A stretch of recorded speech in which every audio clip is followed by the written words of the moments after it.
এই guys welcome to my video. তো guys আজকে আমি বানাবো শুটকি। তো চলো তোমাদেরকে দেখে কীভাবে বানাই। তো গাইস এই যে প্রথমে নিয়ে নিয়েছি শুটকি, আর শুটকিটা আজকে আমি বানাবো মিষ্টি কুমড়ো ডুবা দিয়ে। সাথে নিয়েছি কাঁঠালের গুঁটি আর আলু আছে। তো প্রথমে তেলে আমি দিয়ে দিয়েছি পেঁয়াজ কুচি, পেঁয়াজটাকে নিয়েছি, তার মধ্যে দিয়ে দিই শুটকিগুলো।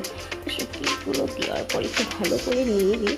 তারপরে তার মাঝে দিয়ে দিই সবজিগুলো যেটা কাটা ছিল, তো সেসব দিয়ে এবার আমি ভালো করে আবার নেড়ে চেড়ে নিব।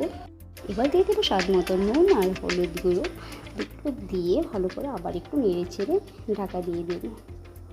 তো এই যে ঢাকাটা দিয়ে একটু টাইম রেখে তারপর আবার একটু নেড়ে চেড়ে নেব। আর এবারে হয়েছে মশলা দেওয়ার পারলাম। মশলাটা হয়েছে এখানে পেঁয়াজ, রসুন আর কাঁচা লঙ্কাটা একটু পেস্ট করে নিয়েছি, আমি আগে থেকে পেস্ট করে রেখেছিলাম। এবার দিয়ে আবার ভালো করে একটু ভাজা ভাজা করে দিই। সত্যি দারুণ হয়ে খেতে, তোমরা যে খাওয়ানো নিশ্চয়ই একবার ট্রাই করো। আমি এবার একটু টেস্ট করে দিয়েছি, সত্যি অসাধারণ হয়েছে। আজকে এটাই করেছি, ভালো লাইক করে দেবো। তো টাটা।